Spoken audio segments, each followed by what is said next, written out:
दो टूक सीधी बात प्रोग्राम में आप सबका स्वागत है। सुजाता अग्रवाल 22 जनवरी 1964 करैना उत्तर प्रदेश में जन्मी एक कुशल चित्रकार हैं। आप एक साधारण परिवार से ताल्लुक़ रखती हैं।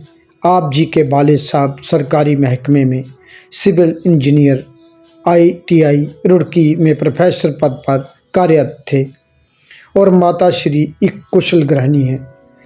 आप जी की शिक्षा अलग अलग जगह में हुई। पढ़ाई के अलावा आप जी को संगीत और साहित्य में भी रुचि थी और वह आप समय समय पर लेखनी लिखने का कार्य भी करती रही हैं। परिवार में 4 बहनें और एक भाई है। परिवार में उन्होंने अपनी दादी दादा जी से प्रेरणा से कला क्षेत्र में कदम रखा, जहाँ यूँ कहें कला उनको विरासत में मिली। उनकी शादी श्री मलूल कुमार अग्रवाल से हुई। वह एक इंजीनियर थे। वर्तमान समय में वह डायरेक्टर की पोस्ट पर कार्यरत हैं।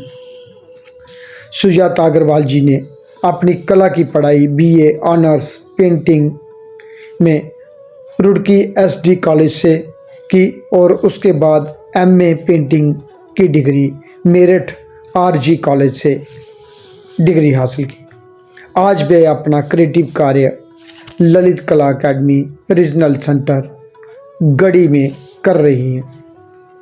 आप जी ने कई स्टेट व नेशनल प्रदर्शनियों में भाग लिए चुकी हैं और कई सोलो शो भी कर चुकी हैं और आप कई स्टेट नेशनल अवार्ड भी अपने नाम कर चुकी हैं। गवर्नमेंट मिनिस्ट्री ऑफ कल्चर से भी सीनियर फेलोशिप अवार्ड से आप जी को नवाजा गया और कई सरकारी व गैर सरकारी संस्थानों में भी उनको अवार्डों से नवाजा गया है। आप जी ने कई सरकारी व गैर सरकारी संस्थानों में कार्य लगे हुए हैं।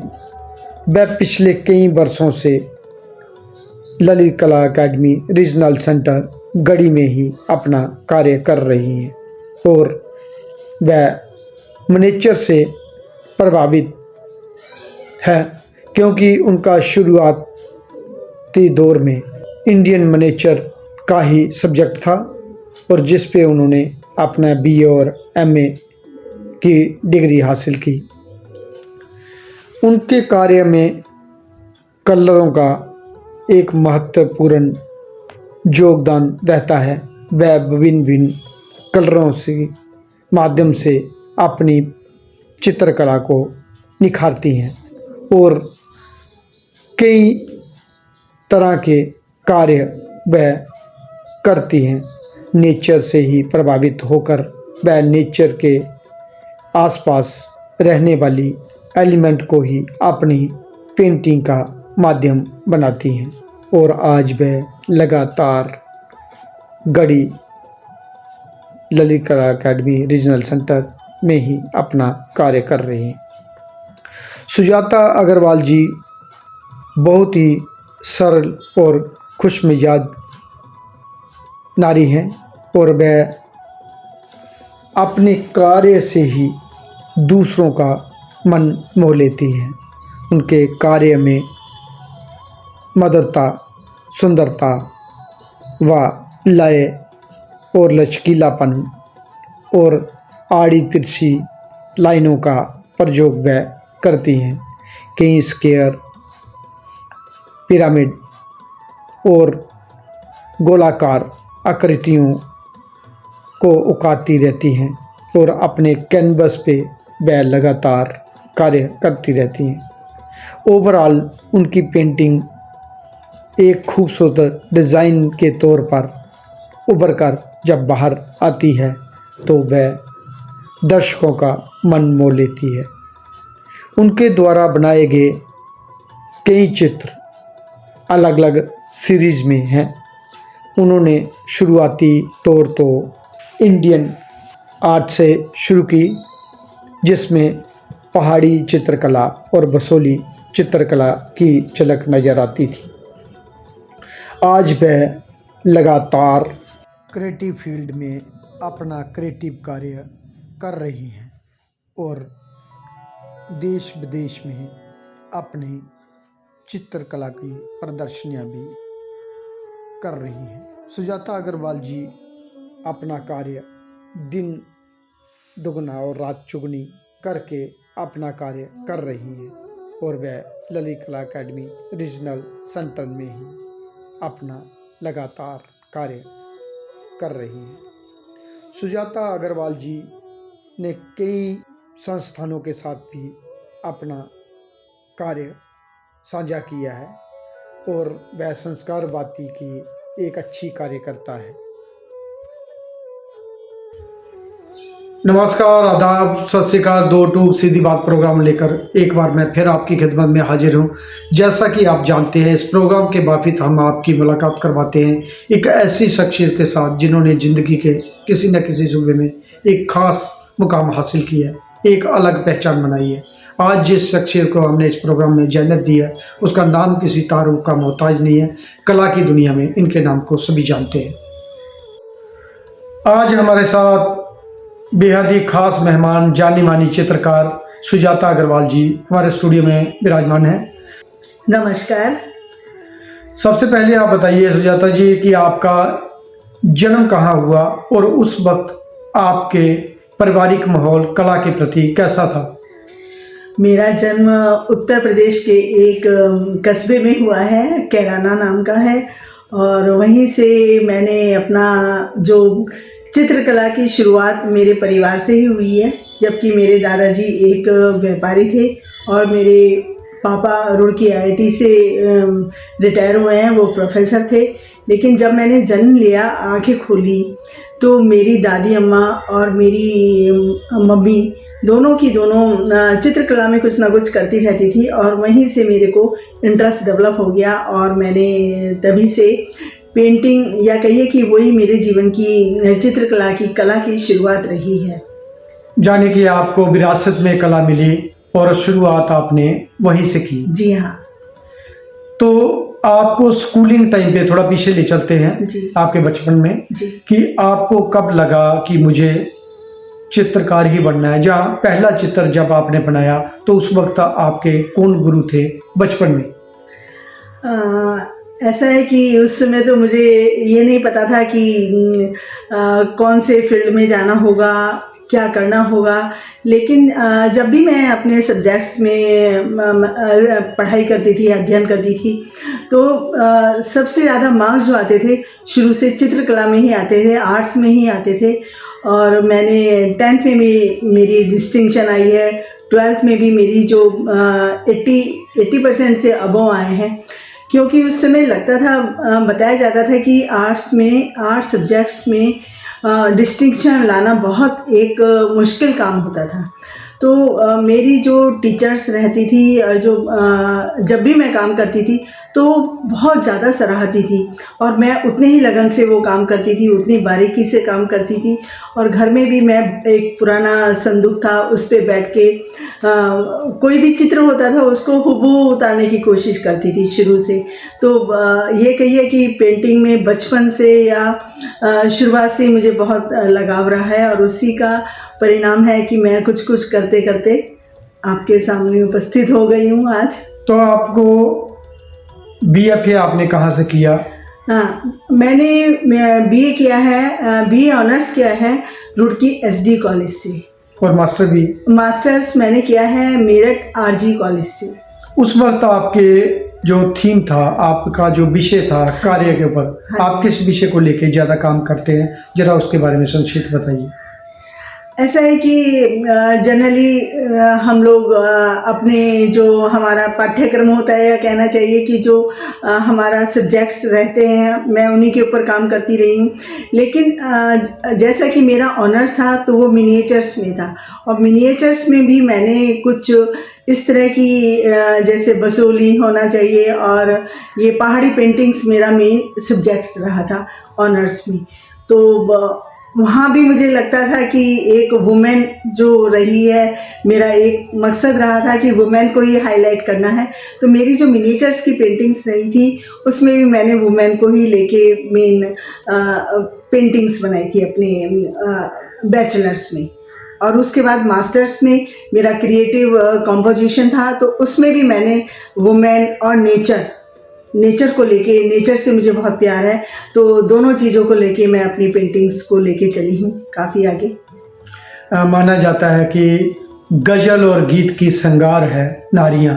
जी गज़ल और गीत की श्रृंगार है नारियाँ। जी अगर अपनी आन पे आ जाएं तो तलवार हैं नारियाँ।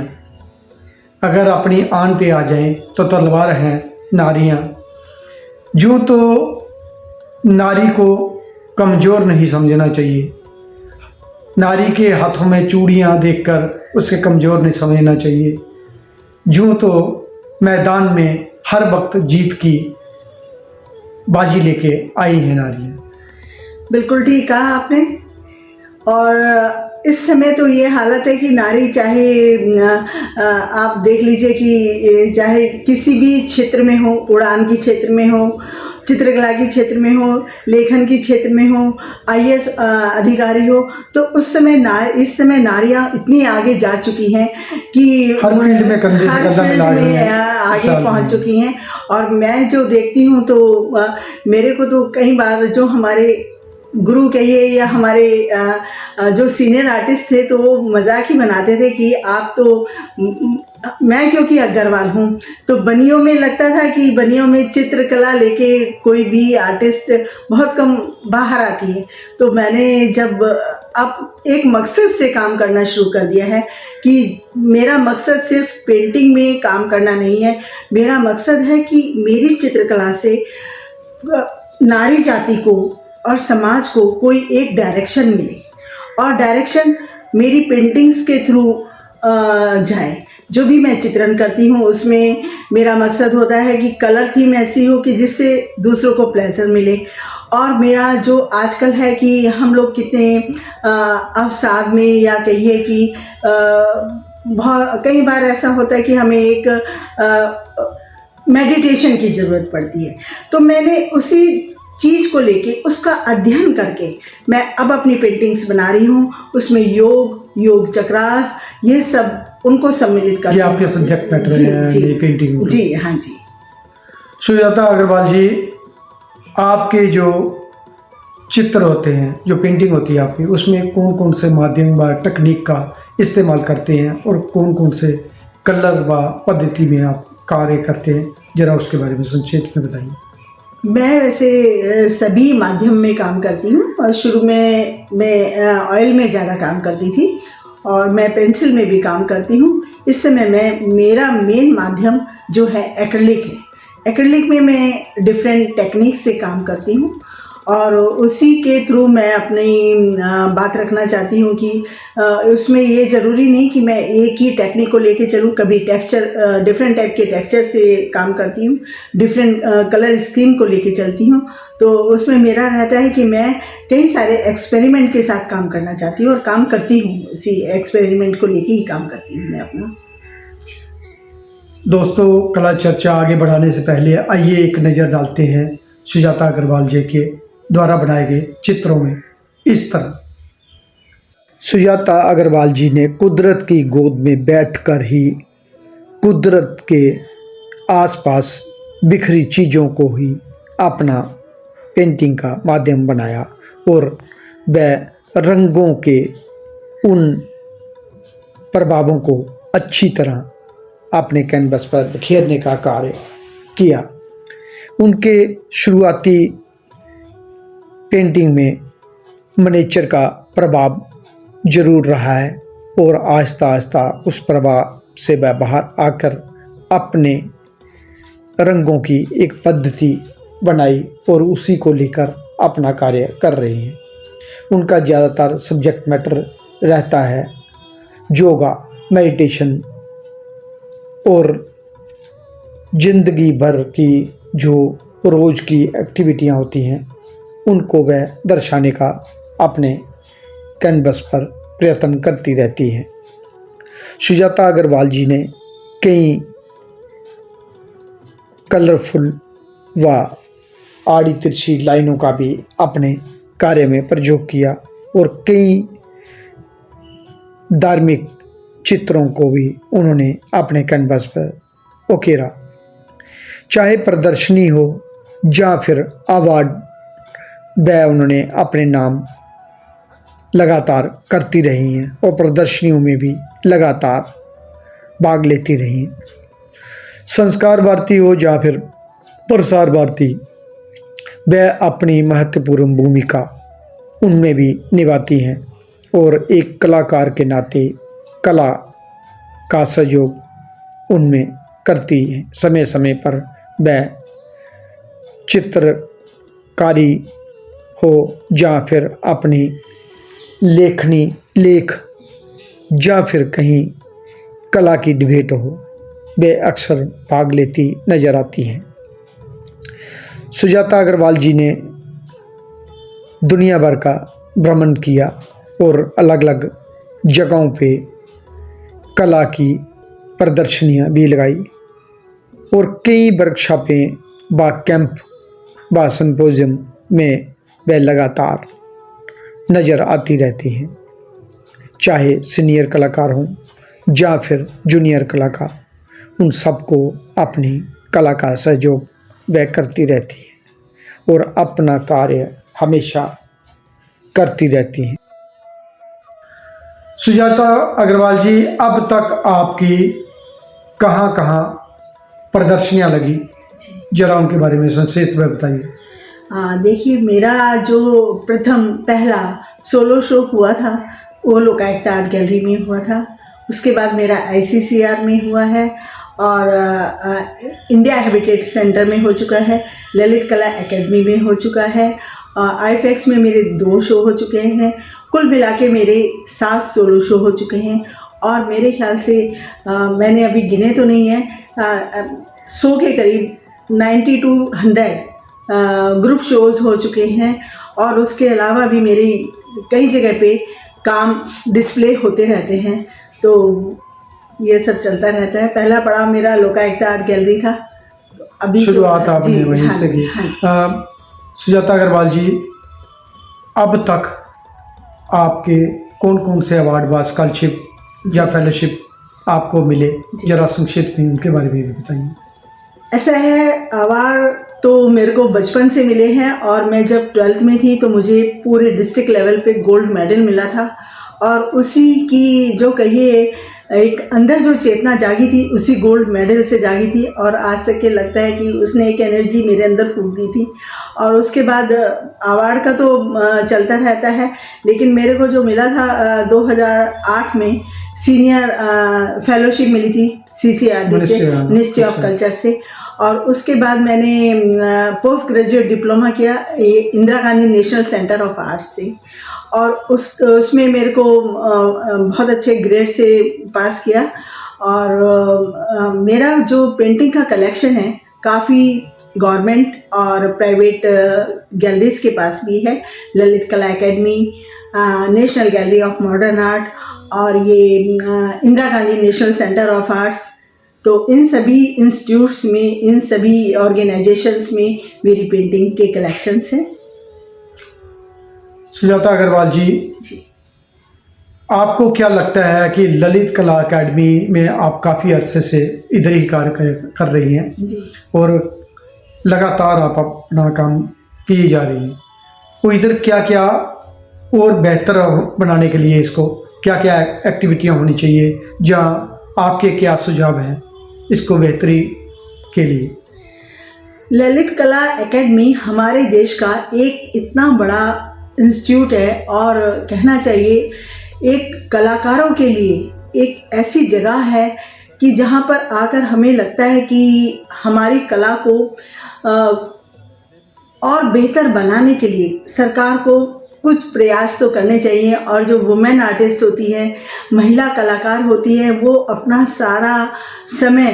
समय निकाल कर चित्रकला में या पेंटिंग में देती हैं। उनको बेहतर बनाने के लिए मैं जो सोचती हूँ कि गवर्नमेंट को ललित कला एकेडमी को और कुछ कदम उठाने चाहिए, क्योंकि कई बार लगता है कि हम ये एक चीज़ मैं बता दूँ, ये एक संस्था है, इंस्टीट्यूट नहीं है। हाँ, और ये ऑटोनॉमस बॉडी है, मिनिस्ट्री ऑफ कल्चर के द्वारा इसकी फंडिंग होती है और इसमें बहुत सारी एक्टिविटियां स्टेट जी। और नेशनल लेवल पे, जी। इंटरनेशनल लेवल पे बिल्कुल। होती रहती हैं बिल्कुल। और आए दिन समय समय पर इसकी चर्चा भी होती है। बिल्कुल। बहुत सारे टॉक शो होते हैं, बहुत बिल्कुल। सारी फिल्म बिल्कुल। शो होते हैं। जी। कुछ समय से थोड़े धीमे जरूर जी। गति हुई है इनकी, जी। लेकिन एक्टिविटियां कंटिन्यू चलती जा रही है। बिल्कुल। मेरा यही सुझाव है कि यदि ललित कला एकेडमी साल में 2 या 3 बार, कम से कम 1 बार तो जरूर वुमेन आर्टिस्ट को अपना शो करने के लिए एक अपॉर्चुनिटी दे, एक अवसर दे। ये नहीं कहती वुमेन और मैन भी साथ में आ सकते हैं। नहीं, वुमेन का शो होता है हर साल, जी। करवाते हैं ये जी। वुमेन डे पे। जी। और बीच में बहुत सारी एक्टिविटियां होती हैं वुमेन के लिए। जी। हाँ, जो प्रदर्शनियां हैं जो आपने सुझाव बोल रहे हैं, बहुत अच्छा है जी। कि जिस सरकार पे जो आला ओहदे पे बैठे हुए अधिकारी हैं, वो उनका डिसीजन होता है कि क्या करना है, नहीं करना है। कमेटी का डिसीजन होता है, जी। वो चेयरमैन का डिसीजन होता है। और अभी हमारे जो चेयरमैन हैं वो विनायक दास जी हैं, वो भी कलाकार ही हैं, तो कलाकारों की बेहतरी के लिए वो जरूर कदम उठाएंगे। जी। क्योंकि ऐसा लगता है इस समय एक शो करना बहुत ज़्यादा एक्सपेंसिव, बहुत महंगा हो गया है। क्योंकि हम पेंटिंग तो कर रहे हैं और उस पेंटिंग को यदि हम कहीं पे अपना डिस्प्ले नहीं करेंगे तो सोचते रहते हैं कि कहाँ पे डिस्प्ले करें, कहाँ पे गैलरी लें। क्योंकि प्राइवेट गैलरीज में जाके लगता है कि इतना मनी तो हम नहीं लगा सकते। तो उसके लिए तो मेरी गुजारिश यही रहेगी कि सभी कलाकारों को रोटेशन में कभी ना कभी एक शो करने के लिए गवर्नमेंट से अवसर जरूर प्रदान कर देना चाहिए। वो नेशनल का शो करवाते हैं। हाँ जी। और उसमें पार्टिसिपेशन करना चाहिए आपने। जी, वो तो है, लेकिन सोलो शो के लिए मेरा वो है कि सोलो शो जरूर होना चाहिए, क्योंकि उसमें सिलेक्टेड पेंटिंग्स आती हैं। तो जब कलाकार काम करते हैं तो उनको तो यही लगता है कि हमारा कार्य बहुत अच्छा है। नेशनल में जो आती है वो सिलेक्टेड आती है। तो मेरा तो यही कहना चाहिए, अनुरोध है या सुझाव है कि एक बार हर कलाकार को, एक वुमेन आर्टिस्ट को यदि एक अपॉर्चुनिटी 1 साल में 1 बार भी मिल जाए या 4 साल में 1 बार भी मिल जाए, 3 साल में 1 बार भी मिल जाए, तो उसके लिए जिस तरह कैंप मिलते हैं। जी, बिल्कुल। और अच्छा। बिल्कुल, और कैंप्स की भी बात है, क्योंकि हम यदि फ्रीलांस काम करते हैं, फ्रीलांस काम करने में देखिए दिक्कत होती है। तो उसमें ये रहता है कि हमारा कोई सेल का इतना ज़्यादा नहीं है। हमारा जो है कला के लिए डिवोशन है, हम डिवोशन से काम कर रहे हैं।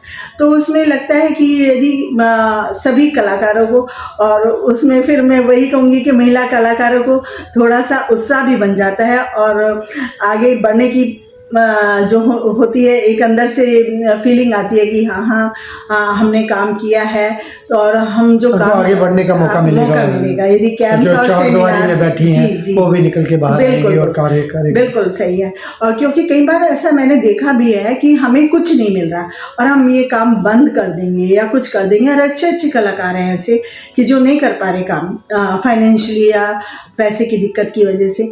तो मेरी तो यही गुजारिश है और सुझाव भी है कि कुछ इस तरह का सरकार हमारे लिए करे कि हम अपना जो फ्रीलांसिंग के टाइम में काम कर रहे हैं तो बहुत अच्छे से टाइम गुजर जाए और शो भी हो जाए और हमारा कैंप भी हो जाए। कुछ इस तरह का लेके चले गवर्नमेंट। कैंप होते हैं, बहुत सारे कैंप करवाते हैं। कुछ अब सबको तो नहीं एक साथ मिल सकता, लेकिन मिलता है सबको। ये भी नहीं है जो फील्ड में कार्य कर रहे हैं तो उनको समय समय पर ललित कला अकेडमी प्रमोट करती है, मिनिस्ट्री ऑफ कल्चर भी करती है, और भी संस्थाएं बहुत सारी हैं जो कलाकारों को आगे बढ़ाती है, काम करती है। हाँ जी। सुजाता अग्रवाल जी, आप ललित कला अकेडमी रीजनल सेंटर गढ़ी में भी काम करती हैं अपना, और संस्कार भारती की संस्था के साथ भी जुड़ी हुई हैं, वहाँ भी आप कार्य करती हैं। तो और क्या क्या एक्टिविटियाँ संस्थाओं ने करवानी चाहिए जिससे कला और कलाकारों को प्रमोशन हो सके? जी, मैं संस्कार भारती से पिछले 15-16 साल से, बल्कि ज़्यादा ही कहिए, उससे जुड़ी हुई हूँ। और संस्कार भारती देश की एक बहुत अच्छी संस्था है, कलाकारों के लिए एक बहुत अच्छा प्लेटफॉर्म देती रही है।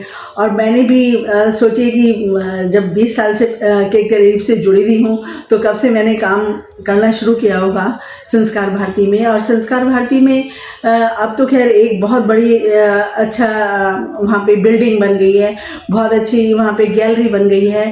तो मैं सोचती हूँ कि वहाँ पे कलाकारों को एक मतलब एक मीटिंग तो जो होती है मंथली होती है, उसके अलावा कलाकारों को एक एग्जीबिशन 3-4 मंथ्स पे या 6 मंथ्स पे जरूर करने के लिए फ्री ऑफ कॉस्ट प्रदान करनी चाहिए। क्योंकि संस्कार भारती का उद्देश्य जो है कलाकारों को उभारना है, उनकी कला को बाहर निकालना है। और जो कलाकार स्ट्रगल कर रहे हैं और जो कलाकारों को कोई काम करने के लिए स्पेस नहीं है, उन संस्कार भारती ये काम करती रही है कि उन कलाकारों को हाईलाइट करे, उनकी कला को सामने लेके आए। और संस्कार भारती के पास इस समय बहुत अच्छा प्लेटफॉर्म है, इंफ्रास्ट्रक्चर है और इतनी बढ़िया जी, जी, स्पेस है। और बहुत बढ़िया मैं अभी स्पेस हाल ही है, में कुछ दिन बिल्कुल पहले गया था, बहुत ही बढ़िया गैलरी है बहुत और एक बढ़िया। अच्छी लोकेशन जी, पे। जी, और एक अच्छी लोकेशन पे जो आपने कहा कि एक मिडिल प्लेस है, दिल्ली का एक मिडिल प्लेस है और सब जगहों से जुड़ी हुई है। वहाँ पे मेट्रो का भी, बसेस का भी, मैंने देखा बहुत बड़ी स्पेस है, बहुत अच्छी गैलरी बनी है। बिल्कुल, बिल्कुल। और रिसेंट अभी गैलरी का उद्घाटन भी हुआ था। बिल्कुल। और मैं अभी हाल ही में एक हफ्ता पहले गया था और गैलरी का विजिट किया, बहुत बढ़िया लगा मेरे को। बिल्कुल, बिल्कुल। मैंने पहले कभी नहीं किया था गैलरी में, जी। ऐसे प्रोग्रामों में तो अक्सर जाता रहता था। बिल्कुल। और कुछ समय से मैं थोड़ा मेरी फैमिली की भाई थोड़े तबीयत खराब के जी। चक्कर में मैं थोड़ा कम एक्टिविटियों में जी। भाग लेता रहा। जी। सिर्फ संस्कार भारती नहीं, मैं मैक्सिमम जगहों पे मैं जी। कम ही दिखता था। लेकिन अभी फिर से बिल्कुल। भाई ठीक हो गए हैं और मैं शुरू किया। जी जी बिल्कुल। तो संस्कार भारती ने तो काफ़ी कलाकारों को बहुत पहले से बहुत अच्छा प्लेटफॉर्म दिया है। हाँ, मैं खुद जी। 25-30 साल से ज़्यादा हो गया बिल्कुल। कि बिल्कुल। लगातार जाता रहा हूँ। जी, जी। और कई एग्जीबिशनों में कई पार्टिसिपेशन किए, बिल्कुल। कई वर्कशॉपें की मैंने। बिल्कुल, क्योंकि पहले ये इंफ्रास्ट्रक्चर नहीं था, ये बिल्डिंग नहीं थी और अब ये बिल्डिंग बन गई है। तो मैं तो सोचती हूँ कि जिन कलाकारों के पास कोई स्पेस नहीं है काम करने के लिए, संस्कार भारती उन कलाकारों को वहाँ पे काम करने के लिए अनुमति प्रदान करे। अपना एक बैज या एक कहना चाहिए आई शो भी कार्ड, शुरू करे और एनुअल शो जो होता है, एनुअल जैसे शो भी दे, हाँ हाँ, जी, फ्री ऑफ कॉस्ट दे। क्योंकि कलाकारों के पास पैसा नहीं है, वो बहुत मुश्किल से मैनेज करते हैं। तो कम से कम उन्हें एक शो करने की, अपनी कलाकृतियों को दूसरों को दिखाने के लिए, प्रदर्शनी करने के लिए तो एक जगह मिल जाएगी। तो एक संस्कार भारती का एक बहुत बड़ा कलाकारों के लिए योगदान होगा। और संस्कार भारती शुरू से कलाकारों के लिए बहुत बड़ा योगदान करती रही है। और मैं सोचती हूँ कि ये नहीं कि सिर्फ दिल्ली में, बल्कि संस्कार भारती शुरू से दिल्ली के हर इंडिया के हर प्रांत में कलाकारों की कला को उजागर करती रही है। हाँ, बहुत सारी इकाइयाँ हैं, सब जगह एक्टिव हैं और हुकूमत उनकी अपनी है और फंडिंग की कोई कमी नहीं है। तो एक्टिव लोग होने चाहिए, एक्टिविटियाँ होती रहनी चाहिए, वो होती भी है, वो हो भी रही है।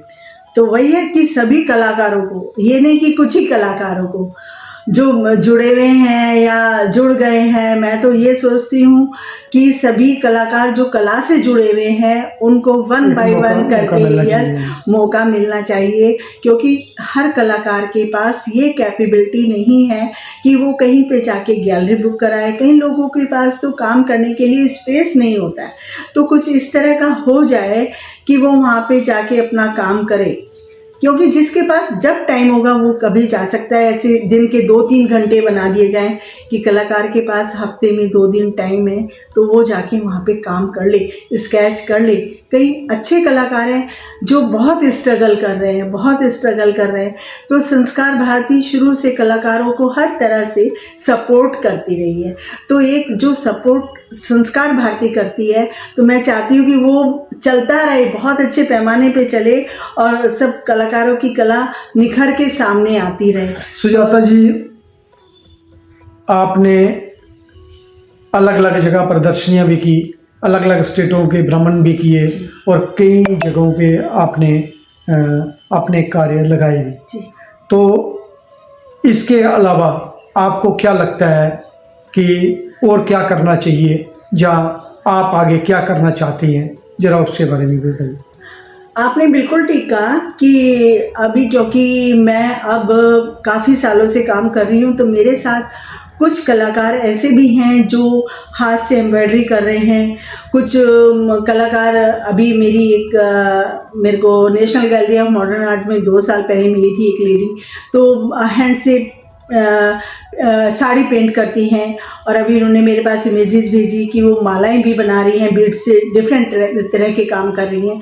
तो मैं तो यही चाहती हूँ कि हर तरह का हर कलाकार उसको हम आगे लेके आए, और मैं भी उसमें हूँ, आप भी उसमें हो, क्योंकि कलाएं मरनी नहीं चाहिए। किसी के पास कोई हुनर है तो उसको आगे हमें लाना है, किसी भी तरह से लाना है। कोई इस तरह का काम करें, हम इस तरह का शो करें कि सिर्फ पेंटिंग के साथ वो हुनर वाली जो लेडी हैं वो भी अपना काम करती रहें। यदि कोई बाटिक पेंटिंग कर रहा है तो वो भी अपना उसके लिए सुजाता जी बहुत सारे अलग अलग संस्थाएं हैं, क्राफ्ट म्यूजियम है, क्राफ्ट की बहुत सारी संस्थाएं हैं, दिल्ली में भी है और बाहर अलग अलग जगह भी है। उनको उधर भी अप्लाई करना चाहिए। सिर्फ एक ही संस्था पे आप डिपेंड रहेंगे, कुछ आप करें कुछ वो करें, और हाँ, हम समय समय पर बहुत सारी इंफॉर्मेशन लोगों तक पहुंचाते रहते हैं, व्हाट्सएप के माध्यम से भी, फेसबुक के माध्यम से, जितना भी सोशल नेटवर्क होता है उसके माध्यम से हम भेजते रहते हैं। उनको वहाँ भी अप्लाई करना चाहिए। सिर्फ इन 2-3 संस्थाओं पे ही अगर आप भरोसे पे बैठे रहेंगे तो फिर बहुत सारी कठिनाइयों का सामना करना पड़ता है। सुजाता अग्रवाल जी, आपकी शादी कब हुई और आपके पतिदेव ने आपको कला में कितना सहयोग किया? मेरी शादी 1985 में हुई है, और मेरे जो पतिदेव हैं वो श्री अमल कुमार अग्रवाल जी हैं, और वो एक इलेक्ट्रॉनिक्स इंजीनियर हैं। आजकल BBDIT इंजीनियरिंग कॉलेज के डायरेक्टर हैं। और मैं चाहती हूँ कि जो मेरी कला यात्रा रही है, मानती हूँ कि उसमें उनका एक बहुत बड़ा हाथ रहा है। उन्होंने कभी भी मुझे कहीं भी काम करने से किसी भी हालत में कभी नहीं रोका, और कभी पूरा सहयोग किया है। कहीं भी मैं कहती हूँ तो मुझे लेके चलते हैं, लेके चलते रहे हैं आज तक। जो मैं आज पहुँची हूँ यहाँ तक, उनका कहना चाहिए 101% योगदान है, क्योंकि किसी भी स्त्री के लिए और उनके परिवार के सहयोग के बिना नहीं चल सकते। बिल्कुल। और मेरे बच्चे जो हैं, मेरे 2 बेटी 2 बेटे हैं, तो चारों बच्चे इंजीनियर हैं मेरे। तो सभी का सहयोग रहा है, और मैंने भी कभी पीछे मुड़ के नहीं देखा, क्योंकि आप समझ सकते हैं। मैं देखा है आप जब भी आती हैं पूरा स्टूडियो में ही आप का अपना कार्य लगातार करते रहते हैं। तो काम यदि हम दिल से करेंगे, मन से करेंगे, तन मन धन से करेंगे, तो कहीं तो हमें एक मुकाम मिलेगा ही। हाँ, मैं देखता रहता हूँ आप मैक्सिमम कला फील्ड में आप चलती हैं, कला को लेकर ही अपना कार्य करती हैं। चाहे संस्कार भारती हो, जहाँ ललित कला में प्रोग्राम हो, जहाँ संस्कार भारती के अन्य जो विधाएँ हैं उसमें भी उड़ान हो, जहाँ आपका कई सारी संस्थाओं के साथ आप बिल्कुल। हाँ जी, यही लगता है कि जहाँ पे कला को, कलाकार को एक स्टेज मिले, ये नहीं सोचना है कि मैं जाऊँ या नहीं जाऊँ, तो मैं वहाँ ज़रूर पहुँचती हूँ। जहाँ पे कलाकारों का एक कहना चाहिए कोई कार्यक्रम हो रहा है और कलाकृति बनाने के लिए कहा जा रहा है, तो मैं कभी पीछे नहीं हटती। मैं पहुँची हूँ और पहुँचती रहूँगी। कला के लिए मेरा बहुत एक लगाव है, जुड़ाव है। तो उसमें मेरे परिवार का मेरा एक बहुत बड़ा योगदान कह लीजिए, या मैं सोचती हूँ कि हम सबका योगदान तभी होगा जब हम पीछे मुड़ के ना देखें कि हमें कितना हार्डवर्क करना पड़ रहा है, कितना कठिन परिश्रम हमने किया है। करना तो पड़ेगा कहीं पे पहुँचने के लिए, तो वो मैं करती हूँ और मुझे अच्छा भी लगता है कि कुछ भी हो, कहीं पे भी पहुँचना है तो मैं ज़रूर पहुँचती हूँ उसके लिए। सुजाता अग्रवाल जी, कला के अतिरिक्त और कौन सी ऐसी विधा है या कला है जो आपको अच्छी लगती है, जहाँ आप में वो हुनर छुपा हुआ है, जरा उसके बारे में बताइए। ये तो आपने बहुत ही ऐसा सवाल पूछा जो आपने सीक्रेट ओपन करवा दिया, क्योंकि मुझे लिखने का भी बहुत शौक़ है। बहुत बढ़िया। और मैं प्रसार भारती में प्रोग्राम देती रही हूँ अपने, और अभी भी मैंने पीछे भी दिया था, बच्चों के लिए कविताएं लिखी थी। उसके अलावा मैंने कोविड में बहुत सारी कविताएं लिखी कोविड टाइम में, और वो मैंने इंदिरा गांधी नेशनल सेंटर में भेजी अपनी कविताएं। उसके अलावा मैं ये कहना चाहिए कि मैंने काफ़ी लेख भी लिखे हैं। अभी आर्ट के ऊपर मेरा जो पेपर था कजाकिस्तान में पब्लिश हुआ है। तो मैं आर्ट को ऐसे नहीं लेती, आर्ट को एनालिसिस करके लेती हूँ, या कोई भी चीज़ होती है तो मैं उसको एनालिसिस करती हूँ पहले। तो एनालिसिस करती हूँ, उसके बाद मेरा लिखने का मन होता है तो मैं लिखती भी हूँ, और परिस्थितियों को लेके भी लिखती रहती हूँ कि कैसी परिस्थिति है। तो मेरा लिखने का भी है। कभी कभी मैं थोड़ा बहुत भजन भी कर लेती हूँ, भजन गाती हूँ कभी कभी। और दूसरी बात यह है कि मुझे योग से बहुत प्यार है, तो मैं डेली रूटीन में योग भी ज़रूर करती हूँ। तो ये सब चीज़ें हैं तो जो मेरे साथ कला के साथ जुड़ी हुई हैं। दोस्तों, स्वस्थ रहने के लिए आपने भी योग करना चाहिए, जिससे आप हमेशा स्वस्थ रहें। सुजाता जी डेली योग करती हैं और लेख भी लिखती हैं। ये एक इनका सीक्रेट था जो अभी तक मालूम कुछ लोगों को ही था, हमारे माध्यम से भी, चैनल के माध्यम से सबको मालूम पड़ेगा। सुजाता अग्रवाल जी, ऐसा कोई सवाल या ऐसा मन में कोई विचार जो अभी तक हमने ना पूछा हो या आपने नहीं बताया हो, अगर वो बताना चाहें तो हमारे चैनल के माध्यम से आप बता सकते हैं। जी, ऐसा है कि मुझे सब लोगों से बात करना बहुत अच्छा लगता है, और जब मैं जाती हूँ या गढ़ी आती हूँ या कहीं भी मैं जाती हूँ तो मुझे ये नहीं लगता कि मैं इससे बात नहीं करूँ। तो उसमें कहना चाहिए जो मेरी ये विचारधारा है, तो मैं बहुत लोगों से जुड़ी रहती हूँ। इवन जो मेरा फल वाला है, या अभी विनोवापुरी के बाहर एक मूंगफली वाला खड़ा होता है, चाहे वो हो कोई भी हो, तो मैं सब लोगों को लेके साथ चलती हूँ। मुझे कभी दिल में ये फीलिंग नहीं आती कि मैं इससे बात नहीं करूँ या उससे बात नहीं करूँ। तो मुझे लगता है कि सारा संसार ये मेरे परिवार के जैसा है, और मैं सारे संसार को परिवार मानती हूँ। तो मुझे बहुत अच्छा लगता है, कहना चाहिए जो हमारी बहुत अच्छे आपके शुभ विचार हैं। बिल्कुल वसुदेव कुटुंबकम वाली जो फीलिंग है वो मेरे दिल में रहती है हर समय, कि सभी मेरा परिवार है, सभी भाई बहन हैं। तो इसी फीलिंग को लेके, इसी भावना को लेके मैं हर समय चलती हूँ।